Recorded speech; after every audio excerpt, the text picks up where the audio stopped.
참으로 사랑과 은혜가 많으신 하나님입니다. 아버지 하나님, 우리가 사순절을 맞이하여 새벽 기도회를 드리고 있는 이 험한 시간에 우리 또 사랑하는 성도님들 사모하여서 이 저녁에 말씀을 같이 하고 주님의 말씀을 통하여 은혜를 받기 위해서입니다. 아버지 하나님, 그 정성과 아버지 하나님 귀하게 보시고 우리가 듣는 말씀들 속에서 하나님의 음성이 우리에게 드러나게 하여 주시옵소서. 우리에게 조명을 더하여 주셔서 우리가 그래서 주님께서 이 시대에 우리에게 무엇을 말하는지 또 어떻게 살아야 할 것인지 알게 하여 주시기를 원합니다. 이 시간 주님께서 주관하여 주시옵소서. 예수님 이름으로 기도드립니다. 아멘. 네.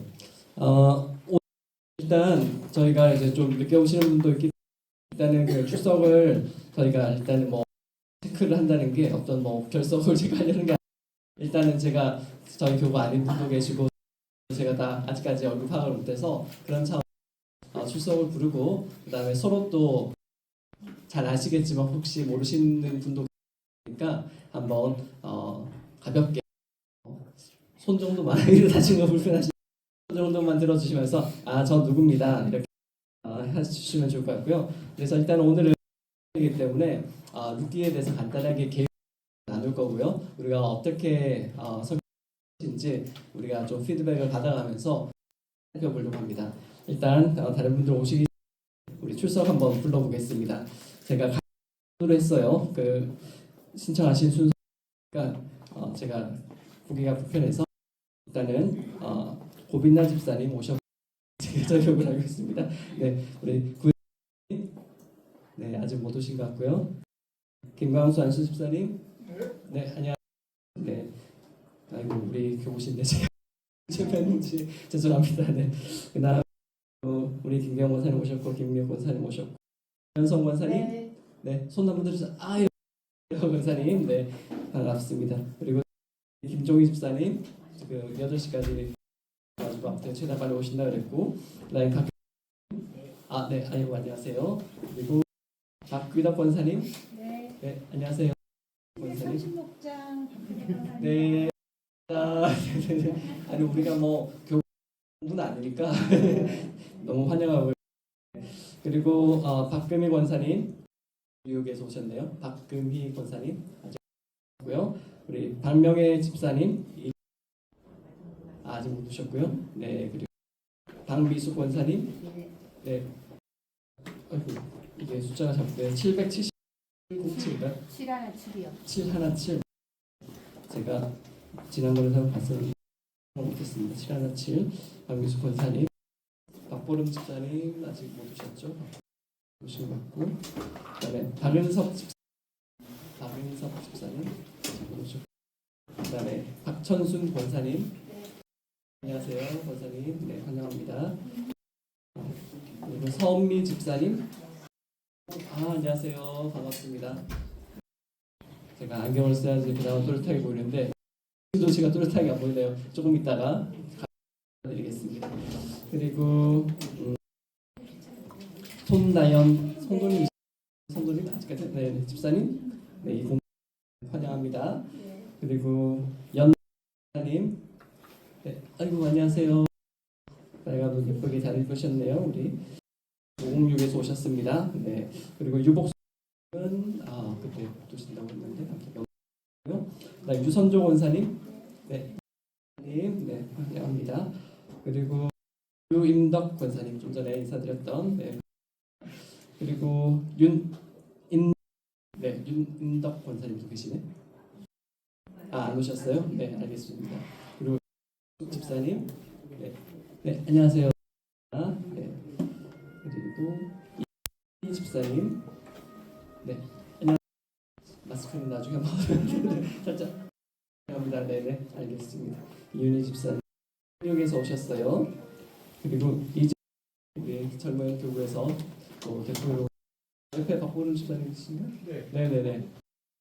불렀었는데 네, 환영합니다. 우리 주차 원사님 오셨고 이증수 권사님도 오셨고 홍 집사님도 오셨고 우리 사진을 정말 잘 찍어. 네, 언제 기회 되시면 저희 한번 찍어주시면 네, 감사하겠습니다. 네. 그리고 정맹자 권사님 오셨어요? 네. 그리고 네, 권사님이 두 번이나 신청을 하셔가지고 성함이 네, 우리 정찬용리 권사님, 정찬 네, 환영합니다. 그리고 자 성도님, 네, 안녕하세요. 반갑습니다. 최영희 권사님, 안녕하세요. 우리 최영희 권사님은 이병님. 그다음에 최정희 집사님, 네, 안녕하세요. 오랜만에 또 뵙습니다. 최은규 성도님, 은규 성도님, 네, 안녕하세요. 환영합니다. 그리고 우리 주 모셨고, 그다음에 황윤미, 네, 안녕하세요. 혹시 이름 안 불리시면, 네.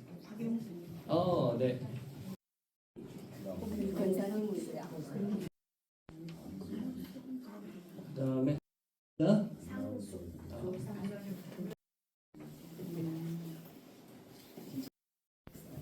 네, 혹시 또 안 불리신 분 어떤 집사님? 김용혜 집사님? 김금수.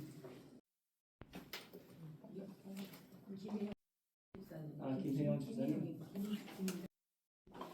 맞죠? 김혜영 아이잖아요. 사무실로 신청을 하셨었나요 혹시? 아마 사무실로 신청한 명단이 있고 저한테 개인적으로 주신 분들은 여기 기억을 하면 놓고 아니면 제가 빠뜨릴 수도 있어서 일단은 이렇게 만들어봤고요. 혹시 또 더 없으시면 일단은 주시는 분들 위주로 파악을 하겠습니다.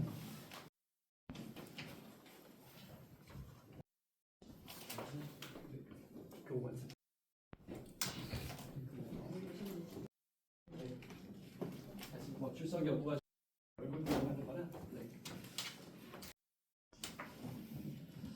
일단 우리 지금까지 다른 성경 공부들을 어떻게 진행했는지 제가 일단은 제가 준비한 방식으로 좀 원래는 좀 이렇게 많이 오실 줄 모르고 소그룹으로 했었는데 많이 오셔서 일단은 강의를 질의응답하고 그다음에 또 기회가 되시면 여러분이 성경을 읽으시면서 진 점들에 대해서 짧게 적으셔.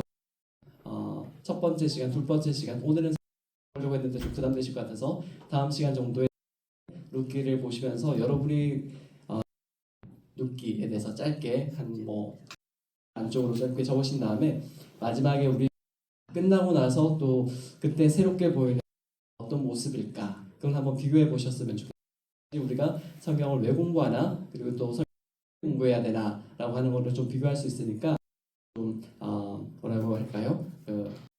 수법의 차원에서 한번 제가 생각하는 거라서 그렇게 일단 시간은 저희가 어려운 시간 내주셨지만 또 너무 늦으시면 우리가 힘드니까 1시간 안에 반드시 끝내고 그 다음에 혹시라도 1시간 안에 혹시나 우리가 좀 진행하면서 피곤해서 5분씩이라도 쉬고 싶으시면 끝나실 때쯤 쉬시면 좋겠습니다. 오늘은 일단은 쭉 진행을 하면서 혹시 화장실 급하신 분은 그냥 말씀 없이 그냥 하시면 됩니다. 룻기 그림 보시면 네 가져와서 잘 안 보이지만 네, Book of Ruth이라고 성경에 등장하는 등장하는 많은 인물이 있는데 그 인물 룻이라고 하는 인물을 성경으로 썼어요.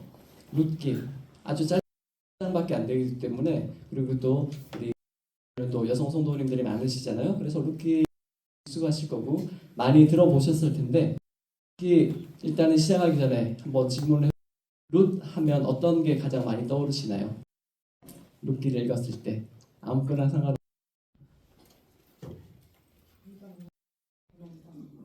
크게 말씀해 주세요.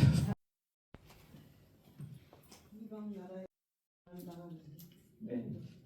이방에서 고난 당하는 누구요? 룻기? 네. 네. 룻. 네. 그렇습니다. 밀밭. 네, 밀밭. 네. 보리밭이라고 제가 찾아오긴 한 것입니다만 밀인 것 같아요. 사실은 저도 보리밭이라고 밀이랑 보리랑 비슷하게 생겼잖아요. 중요한 포인트입니다.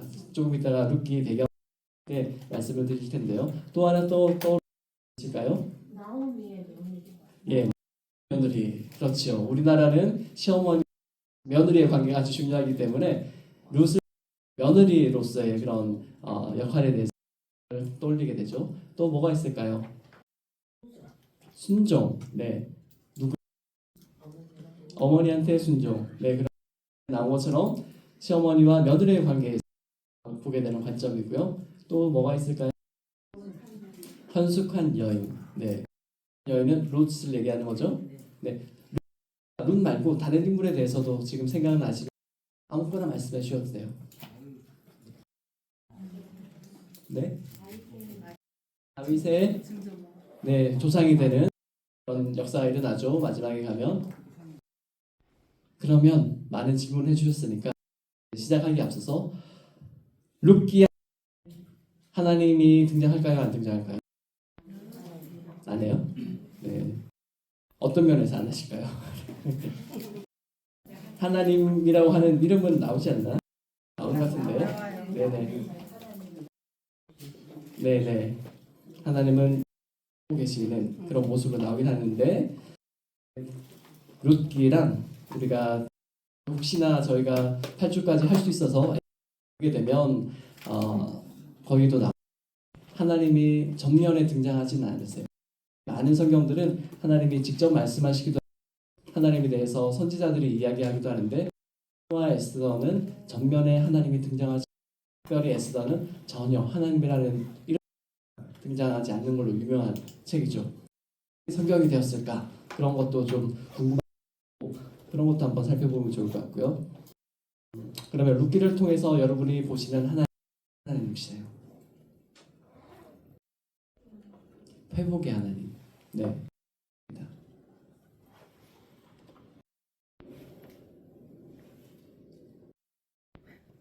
나오미와 관련돼서 말씀해 주셔도 버스와 관련해서 말씀해 주셔도 되고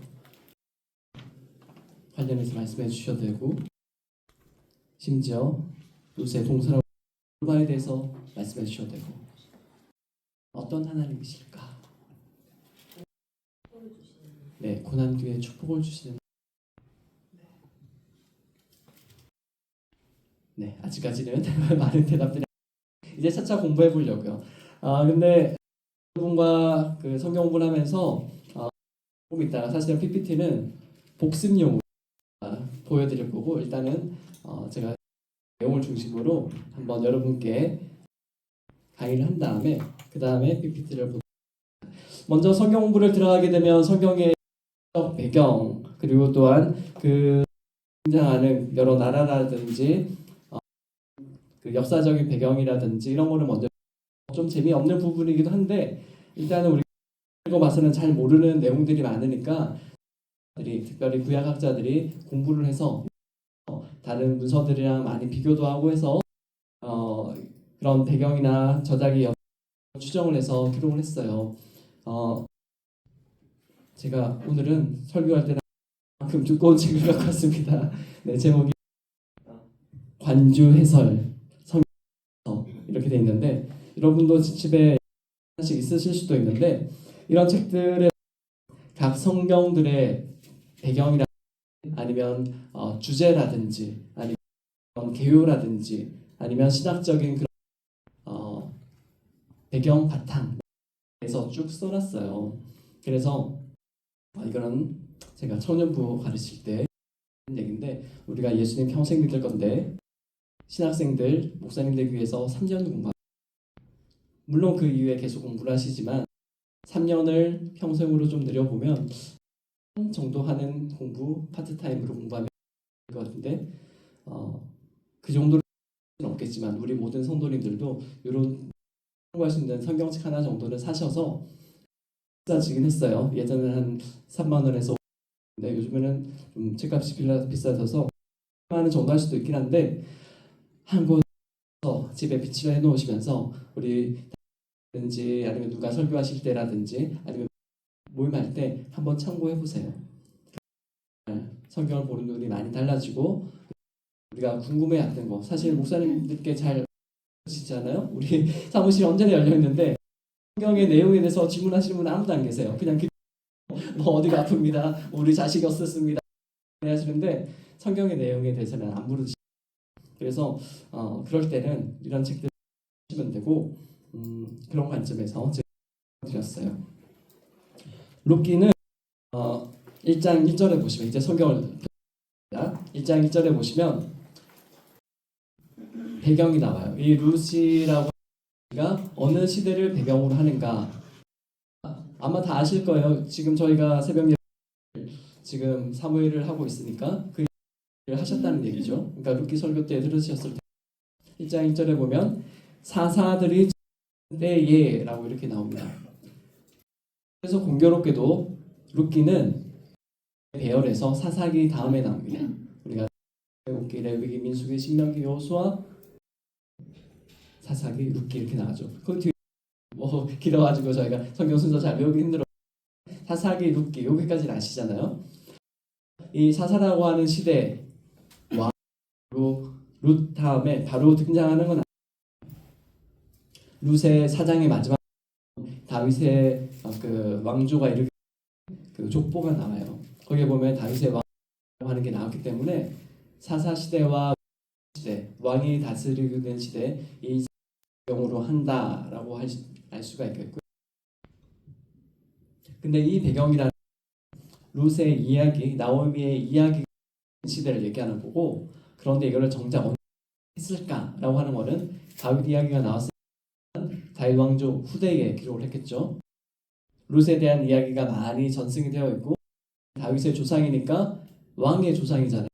그 이야기는 계속해서 또 반복해서 알려지고 들려지고, 그런데 이제 정작 기록된 것은 더 후이지 않을까라고 얘기를 하면서 10년은 아니지만 대충 1010년이라고 보통 추정을 하고, 이게 뭐 후야자들이 얘기를 하는 뭐 이 시대에 뭐가 일어났는지 잘 모르겠지만 아무튼 BC 1010년경에 왕정기 사이에 이 이야기를 배경으로 해서 그때쯤 기록되지 않았을까라고 했어요. 그래서 성경은 사실 우리가 창세기, 민수기 쭉 있지만 모세가 그때 살아 기록을 한 건 아니고 성경 오다가 바벨론 포로기 이후에 이제 구전 영어는 언어가 동일하다는 걸 가정하고 그 나서인데, 우리도 우리 한국인 2세들이 한국어를 잃어버리잖아요. 그런 것처럼 포로다 보니까 모국어를 잊어버리니까 그때 이 성경을 할 필요성을 느끼고 그때 기록을 했어요. 그렇다고 만들어진 건 아니고 수많은 그런 제사장 집단을 통해서 계속해서, 옛날에는 이런 문자 시스템이 있기 때문에 오히려 더 암기력이 더 훨씬 더 뛰어나서 성경도 다 외우고 있고, 지금도 그게 보면 지금도 이스라엘에 가면 랍비 최소한 모세 오경은 다 외우시더라고요. 그럼 뭐 평생 밥만 먹고 외우니까 그게 가능하더라고요. 그래서 아마 구약도 그렇게 전승되어 온 게 아닐까 생각이 됩니다.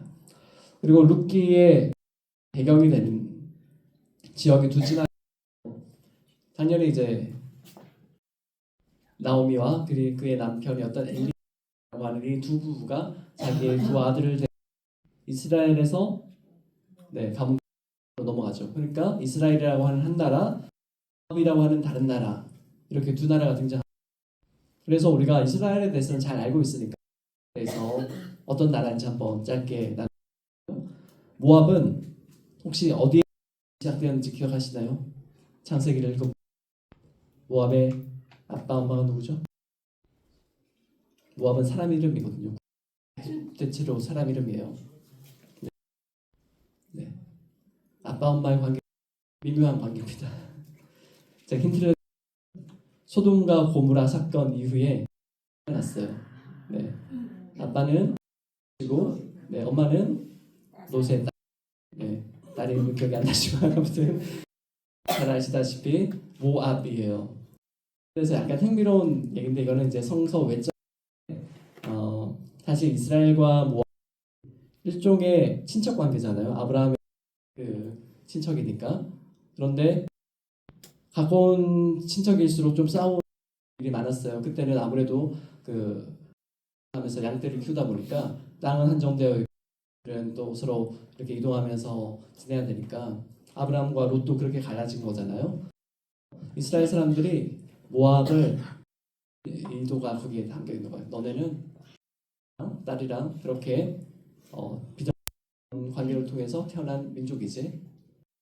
그런 식으로 좀 비꼬는 그런 의도도 있었다 그러더라고요. 유대인들만 읽을 수 있는 뉘앙스인데 그 학자 예전에 교수님이 그런 거를 얘기하고요. 근데 우리가 뭐 그거를 보려는 건 아니고 모압이라고 하는 나라의 이름은 결국과 큰 딸의 아들인데 결국에는 사건 이후에 이 사람이 태어났고 결국 이스라엘과 친척 관계에 있는데 그런데 관계가 왜냐하면 붙어 있으니까 계속 싸우기도 하고.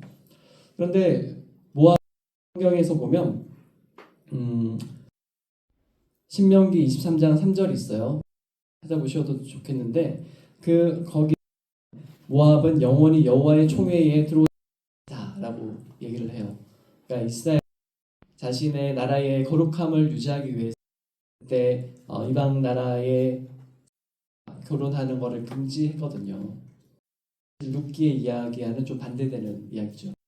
전에는 다른 민족과 혼인하는 것이 나쁘게 금지된 것이었는데 저는 모압에 있는 여자가 심지어 다윗 왕의 까지 들어오고 결국에는 예수님 족보에까지 들어오는 그런 일이 발생을 하거든요.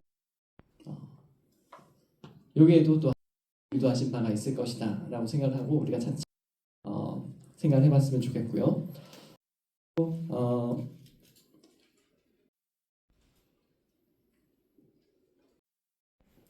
모압의 그 종교에 하자면 모압의 위치는 좀 전에 말씀드린 것처럼 이따 지도를 보여드릴 텐데 이스라엘이 이렇게 지중해가 있고요. 거기 예전에 팔레스타인, 요즘에는 팔레스타인이라고 부르고 그리고 언덕으로 쭉 올라가서 골짜기 좀 북쪽에 예루살렘을 중심으로 한 유대 북에서 성경의 구약에 보면 하나님을 산의 시 이렇게 주변 국가들이 부르거든요. 그렇게 예루살렘이 있고 거기에서 여리고를 향해서 길인데 거기에 이제 요단강도 있고 북쪽에 토수 혹은 게네사렛 토수라고 신약에서 불리고 되는 사이가 있고 그런데 예루살렘에서 여리고 이렇게 요단강 건너가면 이 지역 동편 지역이 모압이에요.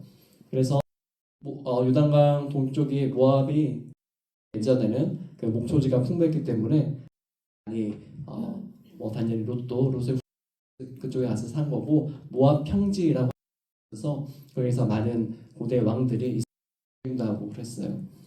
그런데 지역 위치 기후 말씀드렸는데 우리가 이제 성경에서 우리가 보는 거는 하나님이신가 그리고 그 주변 국가들의 그 이방 신들이 어떤 존재들인가 또 우리가 살펴보는 게 중요하기 때문에 모압에서 한번 살펴보려고 하는데 모압이 믿고 성경에는 그 모습을 그거를 비슷하게 하죠. 케모신.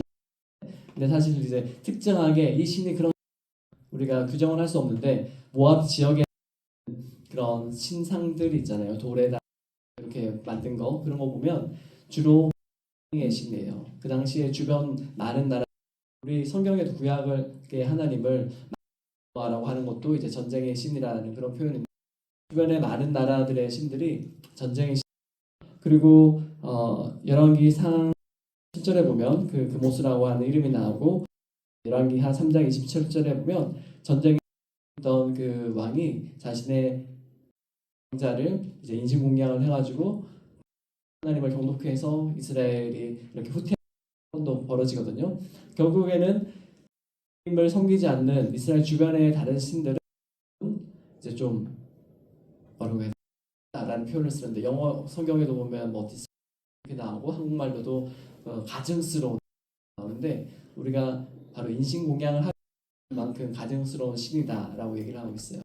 모압이 초기에는 당연히 후손이니까 하나님 알았겠지만 어느 순간부터 그 주변 국가들에서 영향을 받아서 그런 우상을 받아 결국에는 인신공양까지 하게 되는 발전을 합니다. 바로 그 나라의 룻이라고 하는 거죠. 룻에 대해서 어떤 관점에서 보아야 할 것인지 우리가 좀 생각해 볼 텐데 좀 전에 처음에 시작할 때 룻에 대해서 룻의 하나님 어떤 하나님 같으세요? 라고 얘기를 했어요. 우리가 성경에 등장하는 인물 중에서 중심으로 어떤 사건을 중심으로 살펴볼 것인가 그 성경을 바라보는 주제가 많이 근데 주제가 다르다고 해가지고 우리 성경은 진리가 하나인데 어떻게 여러 가지 주제가 있는 게 아니고 하나님께서 이 성경 말씀을 하나의 스토리지만 그 관점을 어떻게 따라서 하나님의 그런 풍부한 하심과 그런 전능하심과 하나님의 속성이 드러나거든요. 그래서 이 말씀을 볼 때도 우리가 전통적으로 생각할 때 나오미와 룻의 관계, 우리가 한국 그렇게 분단했죠. 시어머니와 며느리의 관계, 우리 목사님들이 그렇게 많이 설교를 했어요. 그런데 외국에서는 그렇게 설교하는 없어요. 왜 그럴까요? 네, 문화가 다르기 때문이죠. 문화가 다른 성경을 읽는 관점이 다른 거죠. 그러면 외국에서 예수님을 먼저 믿었나요? 먼저 믿었나요? 외국에서 먼저 믿었죠. 우리는 이제 한 200년 정도밖에 안 되니까. 이 룻기를 바라보는 여러 관점, 며느리와 시어머니의 관계로 보는 것은 아주 후대에 나온 관점인 거죠. 네, 좀 독특한 관점, 혹은 좀 독특한 관점. 그렇기 때문에 이 관점으로만 성경을 보지 않을 수도 있는 그런 관점도 있다는 걸 말씀을 드리고 싶고, 오늘은 그냥 개관하니까 여러 가지를 이렇게 던져.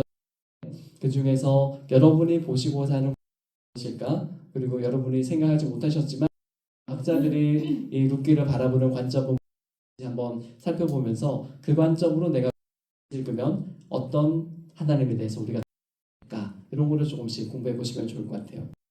일단은 나오미를 중심으로 하는 룻기의 나오미는 이스라엘 사람이잖아요. 그러니까 하나님의 백성을 위해서 주권적인 인도하심 그리고 언약에 기초한 사랑을 주제로 하고 계세요. 조금 이따가 PPT에 나오는 그 내용 그대로인데요. 그래서 보통 룻기의 주제를 사랑, 구약에 나오는 사랑의 개념 하실 때 설교 들으실 때마다 우리 목사님들이 한 번씩 말씀하시는 구약 용어 중에 헤세드라고 하는 게 있어요. 사랑에 대한 거 들으셨죠? 이 헤세드가 룻기 아니냐라고 이렇게 말씀하시는 분들이 많아요. 왜냐하면 나오미가 자신의 며느리라고 할 수 있는 오르바가 이제 남편들이 나오미 아들들이죠. 다 죽고 난다.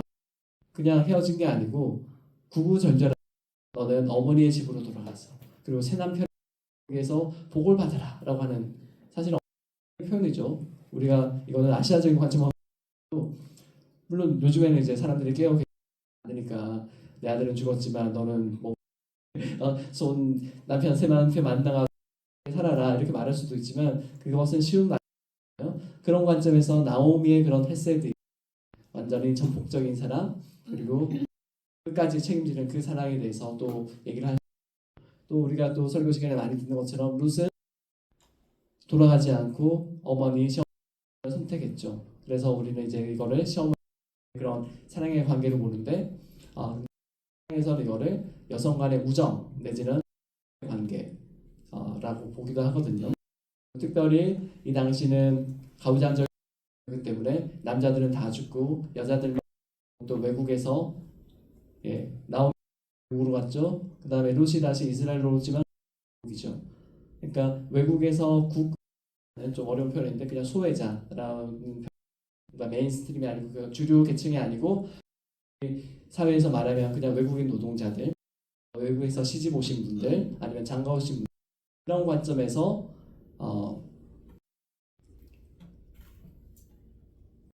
그런 어려운 가운데 그들이 어떠한 삶을 나누면서 하나님을 발견했는가 뭐 이런 관점이에요. 그래서 이런 전통적인 사랑에 대해서 이렇게 얘기를 하고 있고 그 다음에 또 좀 전에 그 신명기서 말씀드렸던 그 이스라엘과의 총회에 모압 사람들은 들어보지 못할 거야.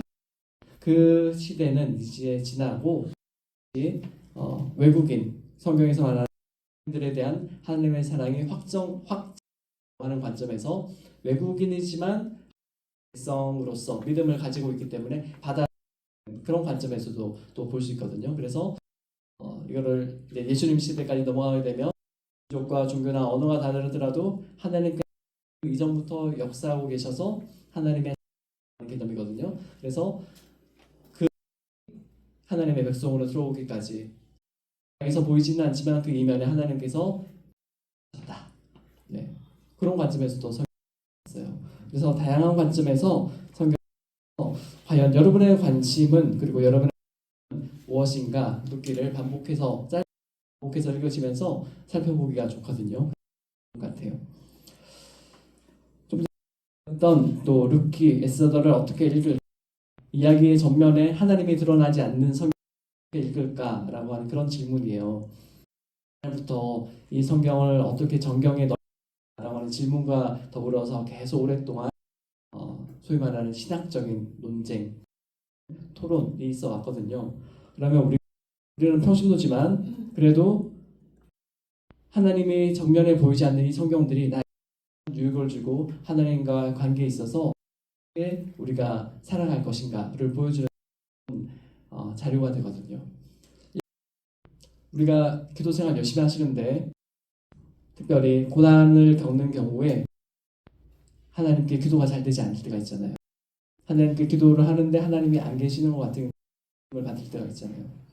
지금까지는 주셨는데 어느 순간부터는 내 기도 주시는 같은 그런 하나님 안 계신 게 아닐까라는 생각이 들 때 말씀을 보시면서 바로 하나님이 보이지 않는 성경의 인물들은 어떻게 행동을 했는가 그것을 통해서 우리는 배울 수 있을까 그런 거를 이런 말씀 연구를 하고 그 다음에 또 당연히 우리의 신앙적인 실천에 있어서도 그리고 학자들도 당연히 그런 거에 의해서 이거는 성경으로 이런 게 필요하다라고 해서 성경이 처음에 성경이라고 하는 여러 가지 성경에 우리가 60도 많은 다른 그 버전들이 있거든요.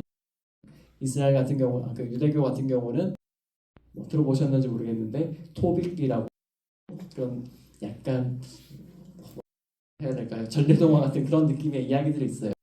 하나님이 나타나기는 나타나는데 그냥 와도 그냥 전래동화고 뭐지 우리의 신앙의 그 증진을 위한 건 아닌 것 같은 그런 이야기들이 있는데 그거는 성경에서는 빠지고 외경이라고 하는 그런 외에 있는 그렇지만 우리의 신앙에 도움이 되는 그런 책들이 있고 그런 책들 중에서는 가톨릭에서 그렇게 정경으로 받아들인 몇 권이 있어요. 그리고 또 어떤 책들은 위경 이거는 이제 가짜 위자를 쓰는 건데 이거 이제 그 성경 그 책이 기록이 되어서 도움도 되고 은혜도 되는데 이거는 성경이 만들어지는 그 시대에 그 배경이 만들어진 게 아니고 예를 들어서 뭐 다니엘서 중에서도 우리가 알고 있는 성경 부분 말고 더 긴 부분 그 부분은 우리 개신교 성경에 안 들어오는데 부분들에 있어서 이제 개신교가 받아들이는 그 부분들이 이제 전반적으로 적인 관점이 많고 그다음에 또 후대 이제 언어 자체가 달라요. 대부분은 히브리어인데 그거는 아람어나 아니면 그 바빌론 같은 그런 페르시아에서 쓰던 그런 언어들이 들어있거든요. 그래서 이거는 후대에 첨가된 거기 때문에 도움은 되지만 우리가 정경으로 받아들이지 않습니다. 그런 성경책들이 있어요. 아무튼 이런 관점에서 우리가 룻기가 성경이 되게 강력한 이유가 있는 거죠. 그런 관점이 좋을 것 같아서 우리가 하나님에 대해서 고민이 우리 룻기와 에스더스를 보시면 좋을 것 같아요. 그래서 결국에는 우리가 공부를 하고자 하는 목표는 우리가 방금 제가 알려드린 거 말고 직접 삶에서 이 이야기를 읽으면서 어떤 하실 수 있겠는가 그걸 스스로 하셔야 되고 그러니까 목사님 알려주시는 성경 이야기나 남들이 이렇게 TV에 나와서 하는 얘기는 자신의 경험일 수도 있지만 그리고 또 그분들이 해오셔서 그런 말씀도 전해주시지만 말씀이 나를 향한 말씀이 되시려면 그런 여러분을 읽고 느끼고 공부는 좀 표현도 어렵지만 공부라고 하는 게 뭐 아니고 정말 그 원래 메시지가 이에 대해서 깨닫는 걸 말하니까 그요 그런 걸 해주셨으면 하는 바람 이런 입장에서 성경부를 시작을 했습니다. 다음으로는 룻기의 주요 들에 대해서 소개를 해드릴게요. 너무나 다 잘 나오미 룻기의 이름은 룻기 그러니까 성경에 나오미 않고 룻기라고 되어 있는데 오히려 성경에 보면 나오미가 주인공 같은 그럴 때가 많죠. 그래서 어떤 분들은 룻기에 나오미다라고 보시는 분들도 있어요. 네, 거기에 대한 근거는 여러 가지가 있지만 자 말씀을 드릴 테고 나오미의 이름 뜻 나옵니다. 그다 네 한자로 그 다음에 또 사랑스러운 여인.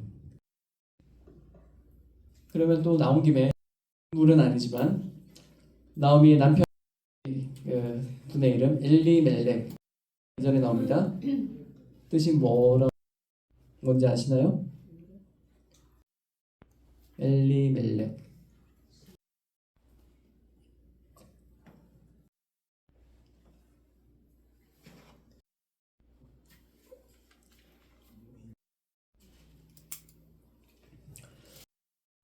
앞장 한 장 넘겨서가지고 사사기 마지막 장 21장 25절 뭐 한 절을 같이 읽으시죠.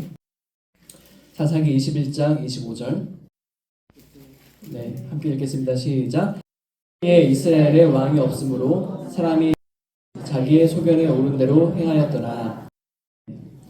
요 사사기가 끝난 다음에 기가 시작되겠죠. 그래서 보면 1장 1절에 보면 사사들이 예라고 나옵니다. 바로 이 사사기가 연결이 되어 있다는 걸 표현하고 있는데 제가 25절 읽어드린 것은 엘리 하는 이름이 네 엘이 하나님이죠.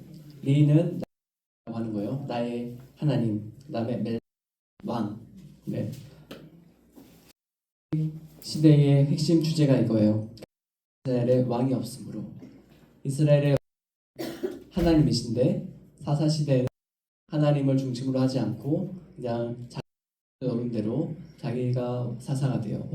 사사의 말을 따르지도 않고 그렇게 살아왔던 혼란이 있다고 말씀을 하시잖아요. 그래서 사기 시대에 왕이 없는데 엘리멜렉도 좋은 이름이죠. 나의 하나님이. 그런데 참 이름은 좋은데 아쉽게도 나오미와 결혼해서 우리가 이유는 알 수 없지만 유다의 베들레헴에 기근이 들어서 혹은 힘들어서 모압 지방으로 거주를 하는 장면이 나오죠. 그래서 나오미의 이름도 처음에는 이 엘이라고 하는 아주 신앙심이 좋았을 것으로 추정이 되는 결혼해서 행복하게 살면서 기쁨 자체에서 드러나는 기쁨과 희락이 있었어요. 그런데 1장 20절로 넘어가면 나오미가 자기의 이름을 버리죠. 선택하는 이름 마라. 네. 출애굽기에 나오는 마라 내용이에요. 쓴 샘물 마라라고 나오잖아요. 쓰다, 슬프다. 표현은 여러 가지지만 어쨌든 그 본질은 괴롭다라고 하는 거죠. 그래서 결국 나오미는 성경의 시작에서 자신의 남편과 다 죽으면서 아주 공허하고 시작을 합니다.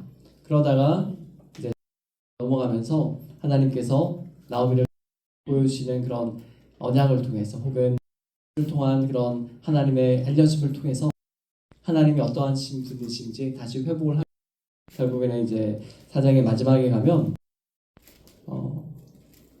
루시 낳았는데 그 당시에 전통의 아들이 없는 나오미가 그 아이를 입양을 해서 결국에는 자신의 아들로 삼는 그래서 아들이 생기는 그런 일이 생기거든요.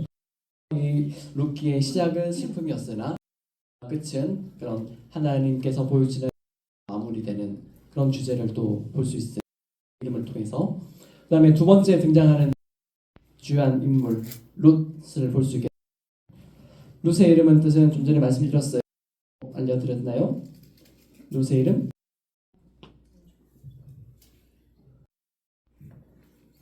네, 성경에는 안 나와요. 아마 좀 저 같은 성경책 같은 거 있으면 밑에 뜻이 나오기도 하는데 여자친구 우정. 네. 룻은 그렇죠. 사실은 뭐 룻이 모압 사람이 어원이 어딘지는 저는 잘 모르겠어요. 성경이 얘기를 하니까 성경과 관련된 하니까 여자친구 우정이라고 하는 그런 건데 근데 젊은 모압 여인이었고 것처럼 그 다음에 1장 16절에 보면 믿음을 가지고 나오미와 시어머니죠. 나오미와 그리고 나오미의 하나님을 모압 민족과 그리고 하는 그런 결단을 합니다. 그래서 한번 우리가 또 생각해 볼 것은 나오미의 무엇을 보고 하나님을 알까? 네, 그것도 한번 보시면서 룻기를 읽으시면 좋을 것 같고요.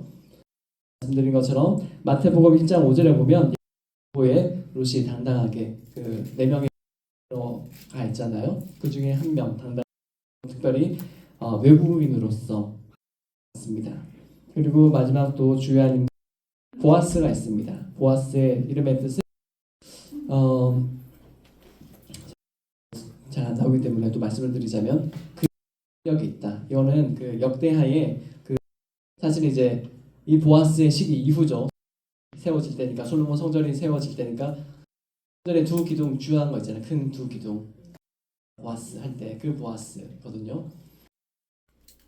아무래도 솔로몬이 자신의 조상에서 그만큼 자신의 근데 아주 결정적인 기여를 하면서 보아스를 생각했던 것 같아요. 그리고 그에게 능력이 있다, 힘이 있다라고 했으니까 그만큼 성전에서 하나님을 그 성전의 그 기둥으로서 그 지고 있는 그런 앞쪽에 있는 그런 기둥에 이름을 붙인 그만큼 보아스의 역할이 그리고 또 그의 삶이 중요하다고 볼 수 있겠고 보아스는 참 특이해. 우리가 알고 있기로는 좀 부자긴 한데 그래서 하기로는 엄청 나이가 많으시지 않을까 들고 있는데 근데 성경에 보면 그냥 본인이 나이 차이가 많이 난다 이렇게 얘기를 하고 있지만 몇 살이다 이런 얘기는 안 하면서 과연 몇 살의 차이일까 뭐 이런 좀 얘기도 하는데 그래도 젊고 그 나오미보다는 젊고 이제 연장자고 이렇게 좀 원래 이제 룻을 취했어야 그 더 가까운 친척보다는 나이지만 그렇게 나이가 많지는 않았을 수도 있다 그 정도 하시거든요. 근데 뭐 그게 핵심은 아니. 결국에는 이 보아스도 그 당 유력한 인물이라고 2장 1절에 보면 나오미의 남편 엘리멜렉의 친족으로 자가 있으니 그의 이름은 보아스더라 이렇게 나오면서 보아스는 유력하다라고 나오는데 그 다음 평을 받았어요. 그래도 이렇게 살다가면 그냥 룻을 이방 여자를 아내 받아들임으로 말미암아서 결국에 룻은 바로 예수 그리스도의 개복 이르는 데 있어 자신의 이름을 올리게 되는 역할을 하게 되는 그런 사건이 되는 것을 볼 수 있습니다. 보아스에 대해서도 우리가 살펴볼 수 있을 것 같아요. 우리 남성 몇 분 안 계시지만 우리가 또 보아스 그런 인격 내지는 보아스에서 한번 생각해 보시면 과연 우리가 선택한 것이 자신을 위한 것이었나 나오미를 위한 것이었나 단순하게 젊은 여자를 만난 룻을 만나서 예쁘고 착하고 젊으니까 이렇게 그냥 우연찮게 복을 받는 여러 가지 관점이 있는데 거기에도 분명히 그런 역사심이 있을 줄 알고 보아스를 뜻이 있을 거예요. 그런 관점도 살펴보면서 또 나는 남성으로서 이 룻기를 어떻게 읽어야 그리고 내 아내와 혹은 뭐 혹시 따님 있으신 분들은 따님과 그 가족의 영역을 넘어서서 이 사회 여성과 관련해서 남성으로서 어떠한 태도를 가지고 살아야 할 것인가 그런 정도까지 생각을 해보시면 또 우리 룻기가 해가 되는 말씀이 될 것 같습니다. 네, 시간이 생각보다 빨리 갔습니다. 룻기 중에서 우리는 뭐 여기 성경을 많이 읽으신 분들이니까 낯선 전통이긴 한데 기업 무르기 전통이 나오죠. 네, 대충 다 아시죠?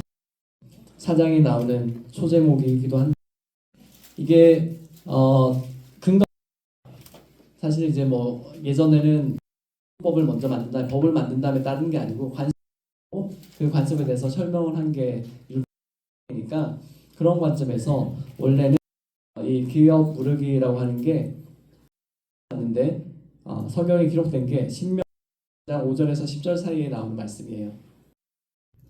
가족 가운데 뭐 여러 형 있을 수 있는데 그 중에 이제 그 당시에는 이제 아내가 남게 되잖아요. 그러면 아무래도 매번 반복해서 얘기하지만 가부장적 사회, 이게 뭐 가부장이라고 해서 처럼 막 너무 선입견을 갖고 아빠가 권력을 이렇게 휘두르면서 나쁜 사회, 이게 아니고 당시는 어쨌든 육체적인 그런 힘이 되던 사회였고, 이 당시에는 이스라엘에서는 어쨌든 이제 여성의 역할이 컸지만 또 가족을 이어가는 데 있어서는 또 있었기 때문에 그 남성 보면 그 아내를 책임지는 의미도 하나가 있고, 그다음에 또 가문이라고 하는 게 있잖아요.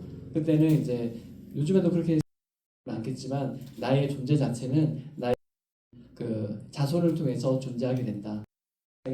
닮은 자손을 낳아서 내 뭐라고 할까요? 나의 혹은 나의 그 삶이 계속 이어진다라고 하는 점이 더 컸거든요. 그래서 큰형이 죽으면 그 밑에 남아있던 사람들 중에 이렇게까지 넘어오면 가족 중에 없으면 가족 중에서라도 그 사람을 책임져서 그 가지고 있는 땅을 유지를 해야 되는 거예요. 왜냐하면 이제 구약에 하나님께서 이렇게 떠돌이 사람들을 데려다가 바로 이 유대에다가 딱 정착을 시켜놓고 이 땅을 줄 것이다 하는 그 언약의 약속, 그 약속을 지켜가려면 땅한테 팔리면 안 되잖아요. 그러니까 이 땅을 유지하기 위해 그 사람들은 결혼이라고 하는 제도를 통해서 계속 이어갔어야 돼요. 그래서 여기라고 하는 게 다른 말로는 뭐 한자어인데 수계훈이라고 하고요. 그 다음에 옛날에는 좀 쉽게 옛날 한자 문화권 모르겠는데 형이 죽으면 그 다음에 그래가지고 형사 취수제라고도 얘기를 했었는데 그게 공식적인 법정 용어는 아닌 것 같고, 뭐 연계혼, 수계혼, 뭐 한자는 제가 잘 모르겠지만 아무튼 이어서 가다 그런 이름인데 이게 유목민 중에서 많았다고 해요. 그래서 심지어 우리 고구려나 부여시대에 제도가 있었다고 해요. 그래서 조금 이건 다른 얘기지만 그 몽골 가시면 징기스칸이 처음에 결혼했던 아내를 그 다음에 다시 찾았는데, 우리나라 같은 경우는 유교 문화권 때문에 정결이라고 하는 다른 사람한테 시집 갔던 사람, 심지어 아기까지 데려오는 게 쉽지 않은데 징기스칸은 아내를 다시 데려왔고 분명히 거기에 의해서 임신한 그 아들을 자신의 자녀로 그렇게 키우거든요. 유목민 문화라서 사실 뭐 아빠가 누군지 잘 모르는 그런 시대에 중심으로 해서 또 모의 사회의 전통도 남아있기도 하고 사회문화적인 관점이긴 한데, 아무튼 그런 관점 민족 가운데도 이스라엘도 원래는 떠돌이였잖아요. 때문에 유목민족이었기 때문에 그런 전통이라고 생각하시면 되겠고, 그래서 현대의 관점 볼 때는 룻기의 이 기업 무르기 전통이 되지 않는데 그냥 뭐 혼자 좋은 사람 굳이 먼 친척 중에서 한 명을 찾고 또 안 한다 그러니까 또 그 다음 친척이 또 기업 무르기를 하기 위해서 신발을 이렇게 벗어나 던지고 아무튼 그런 게 그게 성경의 관점에서 볼 때는 하나님의 언약의 관점에서 생겨난 관습이다, 이렇게 지켜지는 관습이다 보시면 되겠고요. 하나 더는 또 혼자 살게 되면 국부에 자신의 생계를 유지하지 못할 그런 남아있는 부인, 뭐 좀 과거입니다만 어쨌든 성경에는 그렇게 표현이 나오는 분들을 잘 돌보기 위해서 그런 제도가 있었다라고 하는 것을 좀 말씀을 드리고요. 이제 10분도 안 남았는데 개요를 요거 일단 공부할까요? PPT 혹시 괜찮으시면 마지막 장 한번 넘겨주시죠. 마지막 장 그냥 화살표로 하시면 됩니다. 앞에는 다 얘기 드린 부분이라 장으로 네. 그래서 한 칸씩 천천히 넘겨주셔도 되고, 개요 한 장만 앞으로 가주세요. 네, 여기 보면 사장을 이런 식으로 뭐 여러 가지로 쪼갤 수 있는데, 일단 머릿말 1장 1절에서 5절까지가 남편이 죽고 나오미가 홀로 남아있다. 그리고 첫 번째는 나오미가 룻과 함께 베들레헴으로 돌아가. 여기 정도까지 1장인데 1장만 한번 시간이 되시면 읽으시면 좋겠고요. 제가 카톡방에 올려드릴 테니까 굳이 안 찍으시면 감사하고요. 네, 그러면 우리가 읽는 게 중요하니까 제가 오늘은 계속 말을 할 우리 1장 같이 한번 읽으시면 좀 전에 질문 드린 거 생각해 보세요. 기의 이야기가 누구의 이야기일까? 외국인의 이야기일까? 혹은 또 그래서 이스라엘 백성을 돌보시는 모습을 보여주는 그런 이야기 또 다른 또 있을까? 나에게는 또 무슨 의미가 있을까? 생각하시면 그러니까 저랑 여러분이 한 절씩 교독으로 하겠습니다. 제가 1장 1절부터 읽어드리겠습니다. 사사들이 치리하던 때에 그 땅에 드니라 유다 베들레헴의 한 사람이 아내와 두 아들을 데리고 모압 지방에 가서 하였는데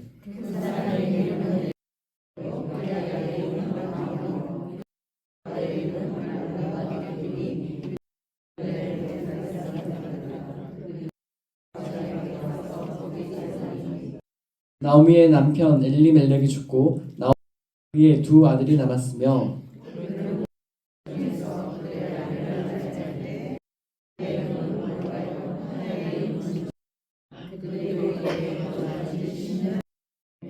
말론과 기럨 두 사람이 다 그 여인은 두 아들과 남편의 뒤에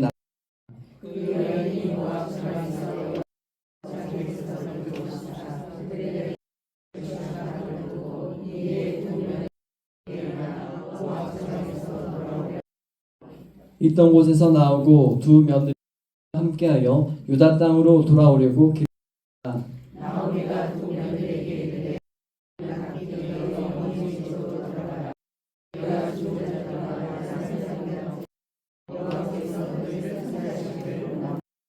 여호와께서 너희에게 허락하사 각기 집에서 위로를 받게 하시기를 원하노라.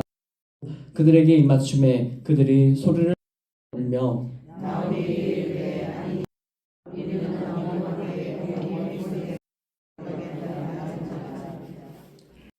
이르되 내 딸들아 돌아가라. 너희가 나와 함께 가려느냐? 내 태중에 될 아들들이 아직 있느냐?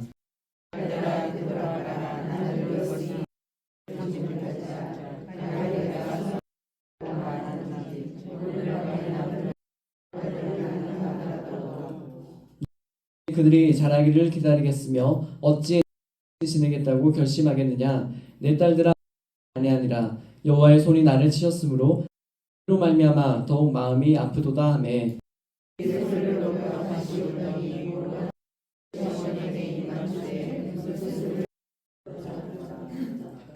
나오미가 보라 내 동서는 그의 백성 그의 신들에게로 돌아가나니 너도 너희 따라 돌아가라 하니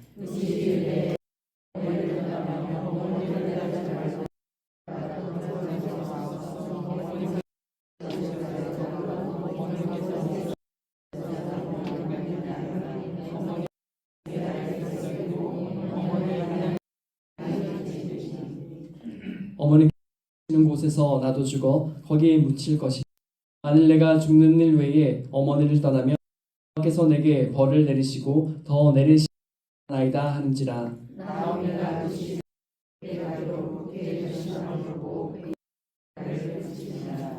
이에 그 두 사람이 베들레헴까지 갔더라. 베들레헴에 이를 때에 성읍이 그들로 말미암아 떠들며 이르되 이가 나오미냐 하는지라.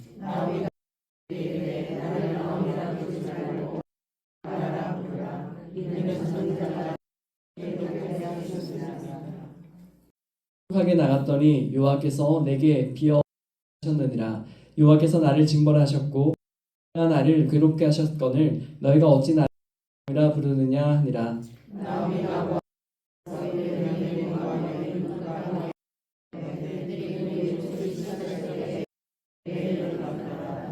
아멘. 네. 추수할 때에 베들레헴에 그래서 룻기를 유대교에서 읽는 분들이 있다고 합니다. 이 지혜 문서라고 하는데요. 를 비롯해서 여러 가지 전도서라든지 5권의 책이 있는데 그거를 이제 따라서 읽는다고 하더라고요. 그 유대인들이 읽는 건 아니고 어떤 지역에 있던 유대인들이 읽는데 특별히 룻기를 그 볼이 추수할 때이기 때문에 그절이거든요. 그래서 그때 이 읽어서 그렇다면 혹시나 우리 오순절 기독교에 있어서 오순절과 룻기가 무슨 관계가 있을까 이런 것도 좀 한번 했는데 나중에 제가 성경이 좀 더 정리가 되면 말씀을 드릴 테고 여러분도 한번 생각해 보세요.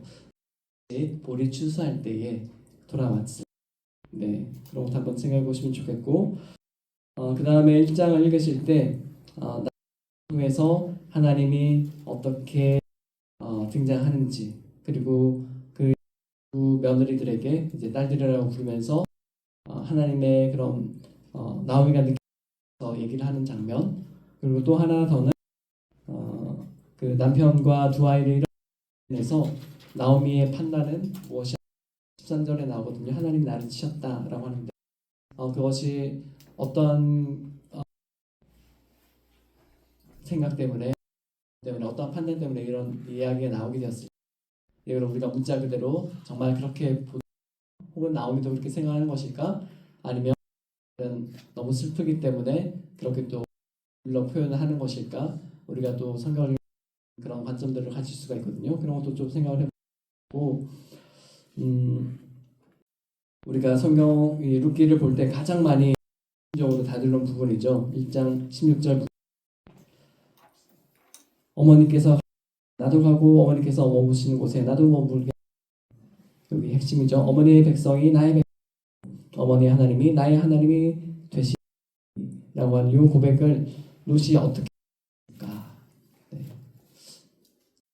제가 답변을 드리면 좀 재미가 없으니까 여러분 좀 생각해 보시고 다음 주에 오실 때 좀 정리하셔서 간단하게라도 나눠주시면 또 생각하는 거랑 또 비슷한가 또 선생님들께서 이 말씀을 통해서 또 어떤 또 통찰을 또 해오셨는가 그런 걸 볼 수 있으니까 이렇게 개요로 이렇게 마치고요. 딱 맞게 끝났는데 혹시나 또 행정적으로 부분들이나 서로 잘 모르셨던 분들 소개하실 분들 있으면 그렇게 해주시면 좋겠습니다. 혹시 좀 늦게 오신 분들 중에 그 우리가 불렀는데 그 성함을 그냥 얼굴 알고자 그런 거거든요. 혹시 오신 배 손 들고서 누굽니다 한 분씩 우리 윤덕 집사님 안녕하세요 환영합니다. 203목장 213 우리 궁정회사 고은정 원사입니다. 네 안녕하세요 환영합니다. 네 다 오셨나요?